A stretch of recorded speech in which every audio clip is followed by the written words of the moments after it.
नमस्कार, मैं हूं शम्स ताहिर खान और आप देख रहे हैं वारदात। हमने आपको इसी वारदात पे दिखाया था कि कैसे 23 साल के एक लड़के को कुछ लोग किडनैप कर लेते हैं और फिर उसका कत्ल कर देते हैं। इसके बाद कोरोना की आड़ में पीपीई किट पहनाकर उसका अंतिम संस्कार भी कर देते हैं। अब ऐसी ही एक खबर तिरुपति से आई है। एक सॉफ्टवेयर इंजीनियर की उसी का पति कत्ल कर देता है, फिर लाश एक बैग में रखता है और बैग को आग के हवाले कर देता है। बाद में जब ससुराल वाले अपनी बेटी के बारे में पूछते हैं तब वो बताता है कि उसे कोरोना हो गया था और फिर डेल्टा प्लस वेरिएंट की वजह से उसकी मौत हो गई, जिसके चलते अस्पताल वालों ने ही उसका अंतिम संस्कार भी कर दिया।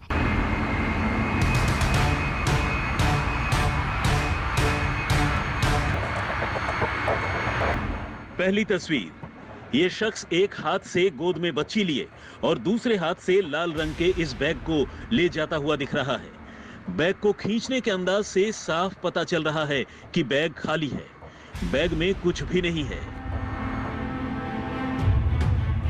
दूसरी तस्वीर, इसी खाली बैग और बच्ची के साथ अब यह शख्स लिफ्ट में सवार हो जाता है। तीसरी तस्वीर, एक बार फिर कैमरे में वही शख्स है, लाल रंग का बैग भी वही है, मगर खींचने के अंदाज से साफ पता चल रहा है कि अब बैग बेहद वजनी हो चुका है। वही शख्स फिर बच्ची को गोद में उठाता है और लिफ्ट के जरिए इस वजनी बैग के साथ नीचे आ जाता है। सिर पर कैप पहने और हर फ्रेम में एक हाथ से बच्ची को गोद में उठाए और दूसरे हाथ से लाल रंग के बैग को खींचता आखिर ये शख्स कौन है? लाल रंग का ये बैग लिफ्ट से ऊपर जाते और ऊपर से नीचे आते अचानक इतना वजनी कैसे हो गया? इस बैग में आखिर है क्या? और ये बच्ची कौन है जो लगातार इस शख्स और बैग के साथ है? तो चलिए कहानी की शुरुआत किसी और जगह से करते हैं। 23 जून को तिरुपति के सरकारी SVRR रुआ अस्पताल परिसर में झाड़ियों के बीच एक जली हुई लाश मिलती है। लाश करीब 90% जल चुकी थी। पहचानना मुश्किल था, यहां तक कि यह भी बताना मुश्किल था कि मरने वाला है या फिर मरने वाली। तिरुपति की अलीपिरी पुलिस लाश के बचे खुचे हिस्से को फॉरेंसिक जांच के लिए भेज देती है। पहला सुराग फॉरेंसिक जांच से ही मिलता है। जांच में खुलासा होता है कि लाश महिला की है, जिसकी उम्र तकरीबन 25 से 30 साल के दरमियान रही होगी। अब ये तो पता चल चुका था कि मरने वाली महिला है, लेकिन वो कौन है, उसका क्या नाम है, वो कहां रहती थी, उसे इस तरह किसने जलाया, उसका कातिल कौन है? इन सवालों के जवाब अलीपिरी पुलिस के पास फिलहाल नहीं थे। पुलिस ने अपनी जांच की शुरुआत दो चीजों से की। पहली, जिस जगह से ये लाश मिली थी उसके आसपास तमाम इलाकों के CCTV फुटेज खंगालने का फैसला किया। दूसरा, तिरुपति के तमाम पुलिस थानों में ये पता लगाने की कोशिश की कि पिछले कुछ दिनों में किसी महिला की गुमशुदगी की कोई रिपोर्ट तो नहीं लिखवाई गई। पुलिस को पहली कामयाबी कैमरे ने दी। रुआ अस्पताल के करीब CCTV फुटेज में एक तस्वीर पुलिस को संदिग्ध लगी। इस तस्वीर में एक शख्स एक हाथ में बच्ची को गोद लिए और दूसरे हाथ से लाल रंग के एक बड़े बैग को खींचता हुआ नजर आया। पुलिस को शक इसलिए हुआ कि अस्पताल के इर्द गिर्द इस तरह ट्रैवल बैग लेकर कोई घूमता नहीं है। पुलिस इस CCTV फुटेज के जरिए कैमरे में कैद शख्स को पहचानने की अभी कोशिश ही कर रही थी कि तभी उसे दूसरी कामयाबी मिली। तिरुपति के ही एक पुलिस स्टेशन से खबर मिली कि कुछ दिन पहले 27 साल की भुवनेश्वरी नाम की एक महिला की गुमशुदगी की रिपोर्ट उसके माँ बाप ने लिखवाई है। इस रिपोर्ट के जरिए पुलिस भुवनेश्वरी के माँ बाप तक पहुंचती है, जिसके बाद भुवनेश्वरी की कहानी सामने आती है। भुवनेश्वरी चित्तूर के रामसमुद्रम की रहने वाली थी, एक पढ़ी लिखी और होशियार लड़की। वो एक सॉफ्टवेयर इंजीनियर थी और हैदराबाद में एक बड़ी कंपनी में नौकरी करती थी।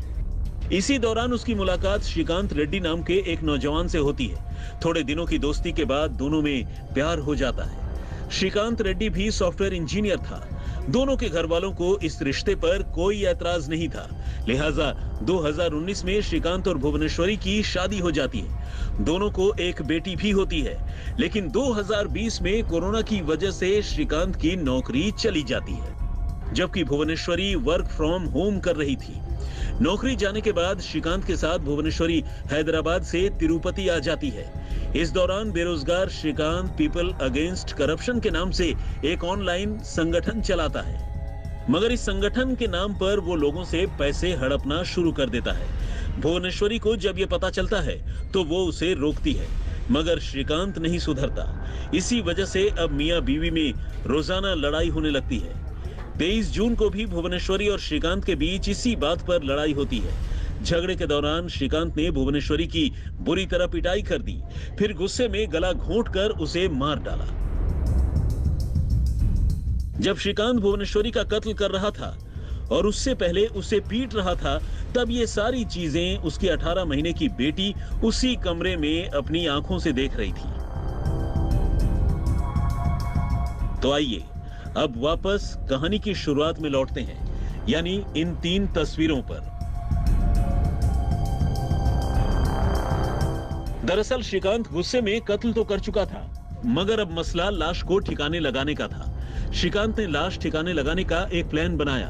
18 महीने की अपनी बेटी को गोद में लेकर वो अपार्टमेंट के पास एक मॉल में गया। वहां से लाल रंग का एक बड़ा सा बैग खरीदा। ये पहली तस्वीर उस वक्त की है जब वो मॉल से बैग खरीद कर अपने घर लौट रहा था।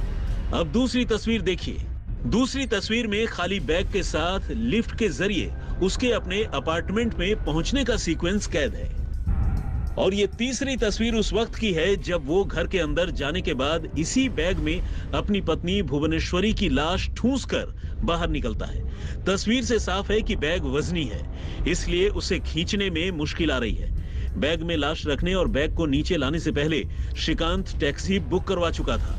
इसके बाद वो उसी टैक्सी की डिग्गी में बैग रखकर अपनी बेटी के साथ रुआ अस्पताल की तरफ चल पड़ता है। अस्पताल परिसर के करीब पहुंचकर वो ड्राइवर को सारी कहानी बता देता है। वो ड्राइवर से लाश जलाने में मदद मांगता है और बदले में पैसे देने का वादा करता है। ड्राइवर तैयार हो जाता है। इसके बाद दोनों मिलकर रुआ अस्पताल के करीब झाड़ियों में बैग रख देते हैं और फिर बैग पर पेट्रोल छिड़ककर उसे आग लगा देते हैं। ఒకటి పడి ఉందంటే నేను మా ఎస్ఐ గారు వచ్చి చూసినాము, మా డిఎస్పీ గారు కూడా వచ్చి చూసిపోయినారు. అది ఆనవాళ్ళు అయితే ఏమీ లేదు, ఊరికే హెడ్ ఒకటి ఉంది, స్కల్ ఒకటి, అంతే ఇంకేం లేదు. సో అది ఏమైందనేది కేసు కట్టి విచారణ చేసి చేస్తాము. హాస్పిటల్ సూపరింటెండెంట్ మేడం గారు వచ్చినారు, మన ఫోరెన్సిక్ ప్రొఫెసర్లు కూడా వచ్చినారు. ఆ ఉన్న పార్ట్స్ అన్నీ మన మార్చరీకి పంపినాము.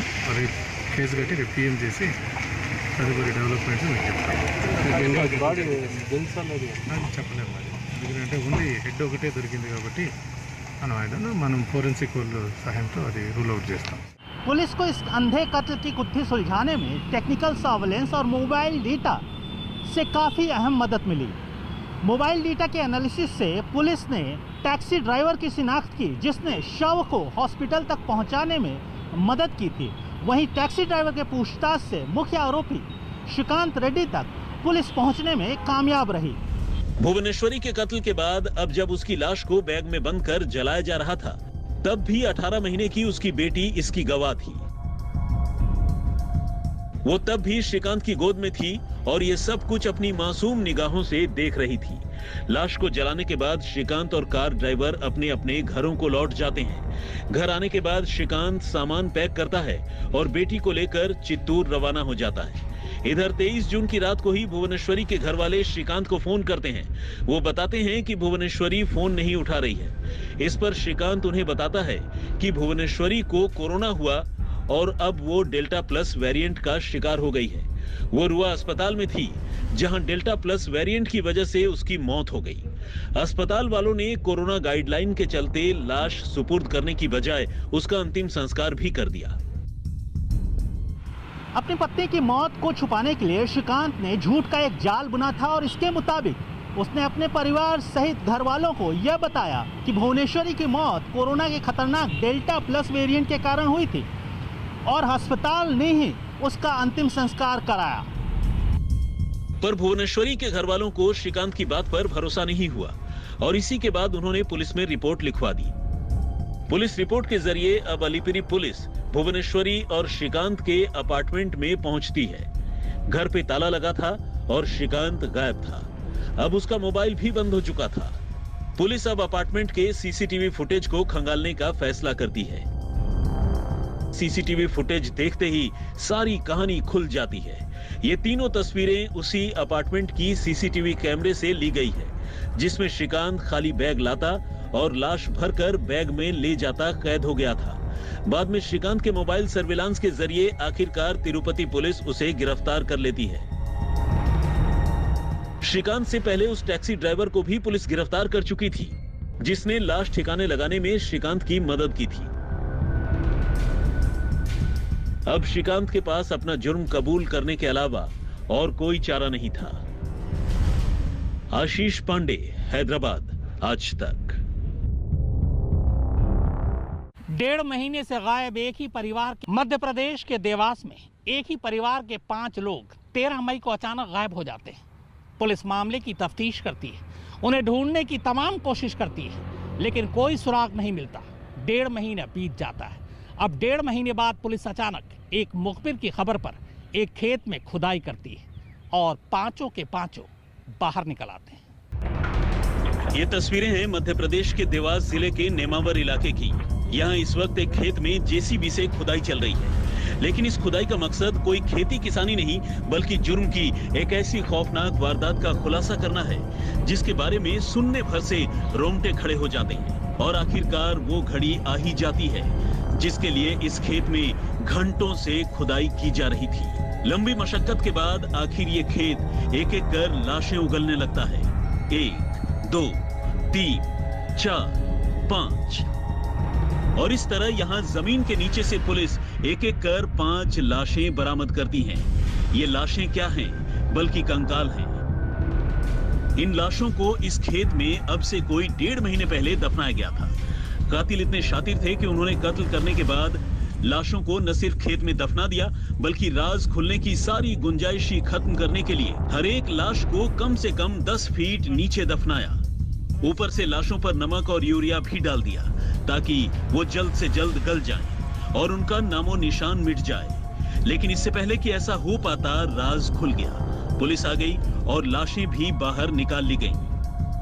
अब मर्डर मिस्ट्री सुनिए। ये खेत सुरेंद्र चौहान नाम के एक शख्स का है।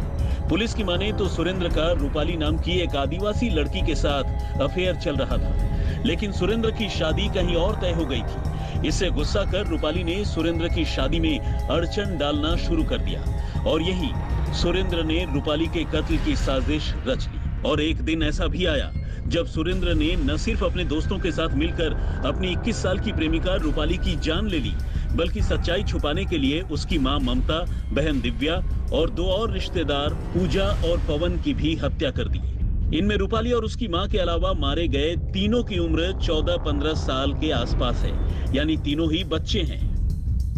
जब ये पूरा का पूरा परिवार गायब हो गया तो रिश्तेदारों ने गुमशुदगी की रिपोर्ट लिखवाई। आखिरकार पुलिस को अपने मुखबिरों से कहानी पता चली और उसने पहले सुरेंद्र को दबोचा और फिर उसकी निशानदेही पर जमीन खोदकर लाशें बाहर निकाल ली। पुलिस ने इस सिलसिले में कुछ और लोगों को भी गिरफ्तार किया है, जबकि मामले की छानबीन अभी भी जारी है। शकील खान, देवास, आज तक। तो वारदात में फिलहाल इतना ही, मगर आज तक पर खबरों का सिलसिला लगातार